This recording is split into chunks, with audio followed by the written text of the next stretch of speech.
Di awal cerita, terlihat seorang pria terbangun dari tidurnya. Ia berada di dalam sebuah penjara bersama seorang kakek tua. Kakek tua itu tiba-tiba mengucapkan lantai 48. Ia juga berkata, "Mulai hari ini kita akan makan makanan yang tersisa dari lantai atas." Pria yang baru ditempatkan di penjara itu pun langsung melihat ke tengah ruangan dan terdapat lubang yang sangat dalam. Ternyata di bawah sana juga banyak tahanan lain yang sedang menunggu makanan datang. Pria itu bernama Goreng, sedangkan si kakek tua itu bernama Terimagasi. Lantai ini hanya ditempati oleh 2 tahanan saja. Mereka akan bersama selama 1 bulan dan seterusnya jika mereka masih hidup. Saat lampu hijau menyala, itu adalah tanda makanan dari atas akan turun ke lantai di bawahnya. Bisa kita lihat, makanan yang datang dari atas hanya merupakan makanan sisa. Kakek Terimagasi yang sudah lapar langsung melahap hidangan tersebut. Sedangkan si Goreng ragu. Di setiap lantai hanya memiliki kesempatan makan 2 menit saja. Goreng hanya mengambil sebuah apel dari panggung makanan untuk dimakan nanti. Setelah 2 menit, makanan yang berada di lantai mereka pun mulai turun ke lantai 49. Tiba-tiba kakek Terimagasi meludahi panggung makanan tersebut. "Cuy," ia berkata, "hal seperti itu sudah biasa terjadi di penjara ini. Semakin bawah kamu berada maka semakin diinjak-injak oleh yang di atas." Tiba-tiba suhu di ruangan tersebut menjadi panas. Kakek itu menjelaskan, suhu akan berubah menjadi panas atau dingin apabila ada tahanan yang menyimpan makanan. Untuk membuat suhu ruangan menjadi normal kembali, adalah dengan mengembalikan makanan itu ke panggung makanan. Skin berpindah ke proses wawancara Goreng. Sebelum ia masuk ke penjara itu, Goreng dipersilakan untuk membawa 1 benda apapun untuk menemaninya di dalam penjara. Dari sekian banyak benda, Goreng hanya memilih sebuah buku. Goreng bisa berada di penjara ini ternyata bukan karena perbuatan jahat. Tapi ia sengaja masuk ke penjara ini selama 6 bulan untuk mendapatkan gelar diploma. Tak lama kemudian, lampu di ruangan penjara itu berubah menjadi merah. Itu artinya, makanan akan kembali ke lantai 0 dengan sangat cepat. Waktu demi waktu berlalu, Goreng masih tidak selera makan. Tapi berbeda dengan Goreng, kakek Terimagasi terlihat sangat menikmati makanan-makanan sisa itu. Goreng bertanya kepada kakek Terimagasi, "Berapa banyak lantai di dalam penjara ini?" Kakek Terimagasi tidak tahu pasti, tapi selama ia berada di sini, ia pernah mendapat lantai 132. Tentu saja tidak ada satupun makanan yang tersisa dari atas. Bisa dibayangkan betapa parahnya tingkat kelaparan yang menimpa para tahanan di bawah. Tiba-tiba kakek Terimagasi mengencingi makanan yang berada di lantai bawah. Itu karena dia juga pernah merasakan hal yang sama. Lanjut. Ternyata kakek Terimagasi memilih sebuah pisau untuk menemaninya di dalam penjara. Semakin lama Goreng semakin lapar, dan mulai membiasakan diri untuk memakan makanan sisa. Selain itu, Goreng juga menghabiskan waktu-waktunya dengan membaca buku. Tiba-tiba 1 mayat tahanan jatuh dari lantai atas. Kakek Terimagasi terlihat biasa saja dan ia berkata, yang seperti itu sudah sering terjadi di penjara ini. Tak lama kemudian panggung makanan datang ke lantai mereka. Terlihat seorang wanita yang sedang duduk di atas panggung makanan bernama Miharu. Kakek Terimagasi berkata bahwa Miharu turun ke lantai bawah untuk mencari anaknya yang hilang. Miharu juga selalu membunuh teman satu selnya, agar bisa meningkatkan peluang untuk berada satu sel dengan anaknya. Itu artinya, setiap bulan lantai para tahanan akan diacak, dan teman satu sel juga akan berganti apabila ada yang tewas. Dan itu menjawab bahwa mayat yang jatuh sebelumnya adalah teman satu sel dari Miharu yang turun ke bawah dan terus menatapi ketampanan Goreng. Lanjut, Goreng yang hampir 1 bulan bersama kakek Terimagasi pun semakin hari semakin akrab. Sampai suatu ketika, di dalam ruangan penjara tercium bau gas tidur. Dan posisi lantai akan mulai diacak. Saat Goreng terbangun, dia sudah dalam keadaan tubuh yang terikat. Bulan ini mereka berada di lantai 171. Tentu saja lantai dengan nomor sebesar ini tidak mungkin ada makanan yang tersisa. Kakek Terimagasi mengakui bahwa dia tidak akan sanggup untuk hidup selama 1 bulan tanpa memakan apapun. Tapi sebisa mungkin dia akan puasa selama 1 minggu. Dan 3 minggu kemudian baru pelan-pelan memakan tubuh Goreng. Ia berkata bagian tubuh yang disayatnya bukanlah bagian vital, dan itu tidak akan membuat Goreng tewas. Di lantai lain, ada tahanan yang sengaja lompat ke bawah penjara karena putus asa setelah mengetahui di lantai berapa mereka ditempatkan. Benar saja, makanan yang datang dari atas tidak tersisa sedikit pun. Melihat itu Goreng hanya bisa pasrah menunggu tubuhnya akan disayati oleh si kakek. Semakin lama perut semakin keroncongan. Akhirnya kakek Terimagasi akan memulai menyantap tubuh Goreng. Secara kebetulan, Miharu yang berada di panggung makanan sampai di lantai 171. Miharu yang melihat kejadian itu langsung menyelamatkan Goreng. Ia menusuk leher si kakek dengan pisaunya sendiri. Miharu juga mempersilahkan Goreng untuk membalas kakek Terimagasi yang sudah tergeletak tak berdaya. Kakek Terimagasi pun harus tewas secara sadis di lantai 171. Namun Goreng yang terlalu lemas langsung pingsan dan tak sadarkan diri. Beberapa jam kemudian, Goreng mulai tersadar. Ia melihat Miharu yang sedang memakan tubuh kakek Terimagasi. Tiba-tiba Miharu datang dan menyuapi Goreng. Goreng yang tak biasa langsung memuntahkan daging si kakek tua itu. Miharu terus menyuruh Goreng untuk memakan daging si kakek Terimagasi.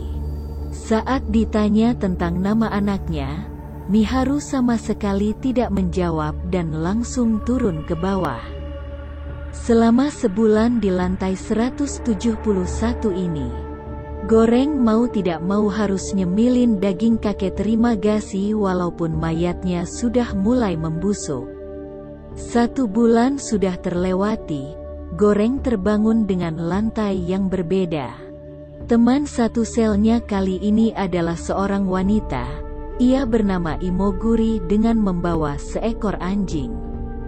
Mereka berdua berada di lantai 33. Wanita ini ternyata adalah seorang pekerja yang mewawancarai Goreng saat akan masuk ke penjara ini. Ketika wawancara, Goreng ditanyakan berbagai hal termasuk makanan kesukaannya. Itu ditanyakan dengan tujuan makanan favorit yang dipilih akan disajikan di panggung makanan. Setelah mengetahui Imogiri adalah orang yang mewawancarainya, Goreng bertanya berapa jumlah lantai di penjara ini. Imogiri menjawab jumlah lantai di penjara ini kira-kira 200 lantai. Jumlah makanan yang diberikan tentu saja tidak akan cukup memenuhi kebutuhan makan seluruh tahanan. Tapi bisa saja cukup bila mereka menerapkan sistem solidaritas. Imoguri menginstruksikan kepada tahanan di lantai 34 untuk makan secukupnya saja, supaya semua tahanan yang di bawah kebagian makanan. Tapi tahanan di lantai 34 malah makan dengan rakus dan sama sekali tak menghiraukan Imoguri. Hari demi hari Imoguri terus menginstruksikan kepada para tahanan di lantai bawah. Namun hasilnya sama saja, para tahanan di lantai 34 tidak memperdulikan Imoguri. Goreng yang kehilangan kesabaran pun langsung mengancam akan mengencingi dan berak di panggung makanan tersebut jika mereka tidak mendengarkan perkataan Imoguri. Mendengar itu, para tahanan di lantai 34 langsung menuruti perkataan Goreng. Keesokan harinya, panggung makanan kembali turun ke lantai mereka. Terlihat Miharu yang sedang terbaring dengan kondisi lemas. Goreng dan Imoguri pun langsung menolong Miharu. Saat panggung makanan sudah turun, tiba-tiba suhu ruangan di lantai tersebut berubah menjadi sangat dingin. Goreng menyadari ternyata anjing Imoguri telah mengambil makanan dari panggung. Saat itu juga Goreng langsung merebut dan membuang makanan itu kembali ke panggung. Dan suhu pun kembali normal. Kemudian, Goreng terbangun dan melihat Miharu sedang bertengkar dengan Imoguri. Keributan itu terjadi karena Miharu telah memakan anjing Imoguri. Kemudian Miharu melanjutkan pencarian anaknya dengan menumpang lagi di panggung makanan. Sedangkan Imoguri hanya terdiam frustasi akibat kematian anjingnya. Di saat yang sama, Imoguri menjelaskan bahwa sebenarnya Miharu tidak pernah mempunyai anak. Sebelum masuk ke penjara ini, Miharu dahulu sangat ingin menjadi artis.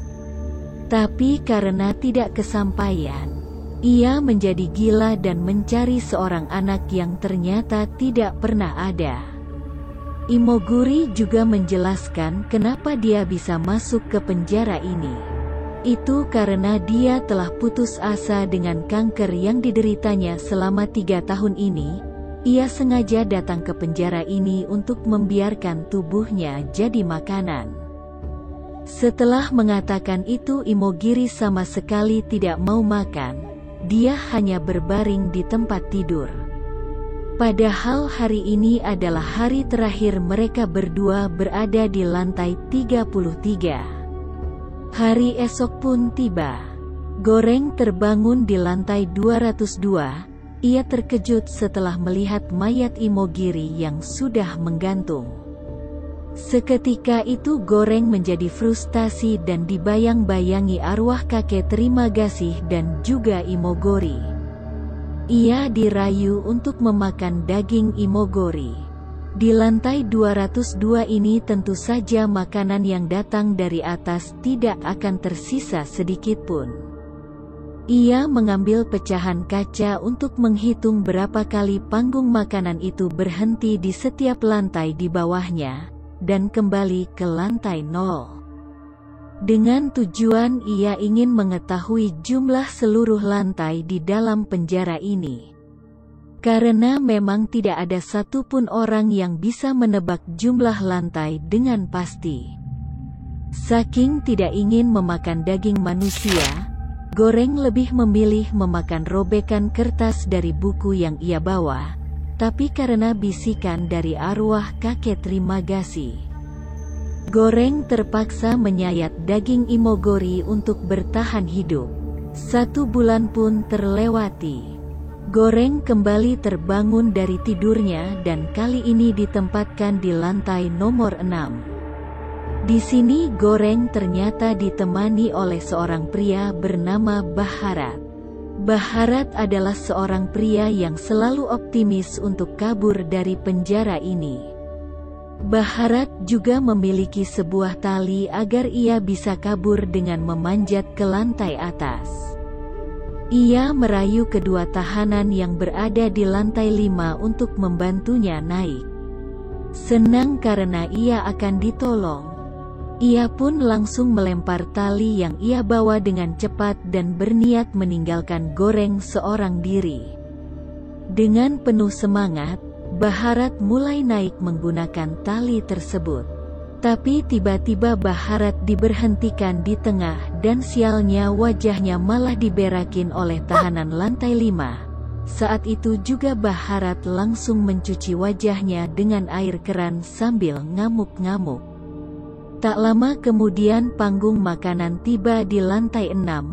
Di sini terlihat kondisi makanan yang masih rapi dan lengkap. Jika dihitung, bulan ini adalah bulan terakhir bagi Goreng berada di dalam penjara. Karena mendapatkan lantai 6, Goreng tinggal duduk tenang dan mengkonsumsi setiap makanan yang datang dan akan langsung bebas. Namun anehnya, Goreng meminta tolong kepada Baharat agar membantunya turun ke lantai bawah. Dia mengajak Baharat untuk berdiri di panggung makanan dan membagikan makanan secara adil di setiap lantai. Goreng juga mengatakan bahwa jika rencana ini berhasil, maka ia akan membuat sistem di penjara ini menjadi lebih baik. Ia juga sudah mengetahui jumlah lantai di penjara ini kurang lebih 250 lantai. Itu karena Goreng sudah menghitung setiap menit ketika panggung makanan bergerak saat berada di lantai 202. Namun apabila perhitungan Goreng salah, tentu saja itu akan jadi malapetaka bagi mereka berdua. Karena kehebatan rayuan Goreng, Baharat akhirnya luluh dan ikut membantu Goreng. Saat itu juga mereka langsung merusak tiang kasur untuk dijadikan senjata. Mereka pun naik ke atas panggung makanan dan bersiap untuk turun. Baharat mengancam kepada kedua tahanan yang ada di lantai 7 untuk puasa 1 hari. Jika mereka tidak menurut, maka akan dibunuh oleh Baharat. Goreng berencana menjaga makanan ini tetap utuh saat sampai di lantai 50. Di setiap lantai, Goreng dan Baharat melakukan peraturan yang sama. Sampai pada akhirnya mereka tiba di sebuah lantai yang ditempati oleh orang tua yang bijak. Pria itu memberitahu bahwa mereka harus membawa sebuah pesan saat sampai di lantai 0. Dengan harapan ada beberapa pekerja yang masih mempunyai hati nurani. Untuk memberikan pesan tersebut, mereka harus menggunakan sebuah simbol yang diwakilkan dengan satu makanan. Makanan yang mereka pilih itu harus sampai ke lantai 0 dalam keadaan utuh dan tidak tersentuh sedikitpun. Dengan pesan makanan yang terjaga itu menunjukkan bahwa para tahanan sudah bisa saling berbagi dan menjaga makanan secara cukup satu sama lain. Diharapkan dengan pesan tersebut pengelola penjara menjadi sadar dan merubah sistem di penjara yang gila ini. Makanan yang mereka pilih adalah sebuah panna cotta. Sekali lagi, jika tidak ada yang menuruti perintah mereka, maka akan langsung dihabisi saat itu juga. Akhirnya mereka tiba di lantai 51. Di lantai 51 ini mereka mulai membagikan makanan secara adil. Sejauh ini rencana mereka berjalan lancar. Saat mereka turun di lantai 100-an, hampir seluruh tahanan terlihat sudah tewas. Dan baru mereka sadari bahwa panggung makanan tersebut tidak berhenti secara otomatis apabila tidak ada satupun tahanan yang hidup di lantai tersebut. Saat melewati beberapa lantai di bawahnya, terlihat Miharu sedang akan dibunuh oleh seorang pria bertubuh besar. Seketika itu juga terjadi perkelahian hebat antara tahanan tersebut melawan Goreng dan Baharat. Sialnya bagian perut Bharat terluka cukup parah. Goreng pun dihajar habis-habisan oleh pria besar di lantai itu. Untungnya Bharat berhasil melawan dan menyelamatkan Goreng yang hampir tewas. Namun Miharu yang berada di lantai itu tak dapat terselamatkan. Mereka berdua pun kembali ke panggung makanan dan turun ke bawah. Sudah banyak lantai yang mereka lewati. Lantai 250 yang diperkirakan oleh Goreng ternyata bukanlah lantai dasar. Semakin dalam lantai semakin parah juga kondisi para tahanan. Untung saja panah kota yang mereka jaga masih utuh. Tiba-tiba, panggung makanan itu berhenti di lantai 333. Padahal tidak terlihat satu orang pun di sana. Ternyata di bawah kolong kasur ada seorang anak kecil.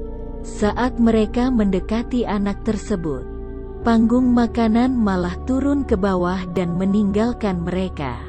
Namun anehnya makanan yang dibawa oleh Bharat tidak membuat suhu di lantai itu berubah. Ternyata anak kecil tersebut adalah seorang anak perempuan. Jelas, ini adalah anak dari Miharu yang selama ini ia cari. Bahkan Imoguri yang sudah bekerja selama 25 tahun pun tidak mengetahui kehadiran anak ini. Mereka bingung bagaimana caranya membantu anak yang kelaparan ini. Sedangkan mereka hanya punya satu makanan yang harus dijaga sampai lantai 0. Tak ada pilihan lain, makanan itu pun diberikan kepada si gadis kecil. Mereka sengaja mengorbankan harapan mereka demi nyawa anak tersebut. Beberapa jam kemudian Goreng terbangun. Ia dibayang-bayangi oleh arwah Trimagasi, Imogiri, Miharu dan juga Bharat yang mengatakan bahwa anak itu adalah pesannya. Itu artinya Bharat sudah meninggal kehabisan darah di lantai 333 beberapa jam setelah kejadian tadi. Saat itu juga Goreng membawa anak Miharu ke panggung makanan dan turun ke lantai paling bawah. Saat sampai di bawah, lagi-lagi Goreng dibayangi oleh arwah kakek Trimagasi yang berkata bahwa pesan itu tidak butuh pengantar untuk sampai ke atas. Ketika itu juga panggung makanan kembali ke atas dengan sangat cepat membawa anak Miharu. Anak itu diharapkan dapat menjadi pesan yang menandakan bahwa mereka semua tidak layak diperlakukan seperti itu. Film pun selesai. Sebenarnya, film ini tidak menggambarkan seseorang sebagai yang baik atau yang buruk. Ini tentang menanyakan apa yang akan kalian lakukan jika menemukan diri kalian di lantai 200 atau di lantai 48. Ini soal batas solidaritas kalian dan bagaimana dengan begitu mudahnya menjadi orang yang baik di lantai 10 dan sulit untuk melakukan hal yang sama ketika ada di lantai 182. Oke kawan-kawan, sampai di sini dulu. Jangan lupa cium tangan orang tua, jangan bicara kasar, sikat gigi sebelum tidur dan jadilah orang yang penuh kasih sayang. Dadah. Jangan lupa bantu like, komen, dan subscribe guys. Karena kita tahu, kalian memiliki kekuatan untuk menyelamatkan orang-orang ekonomi lemah seperti saya ini.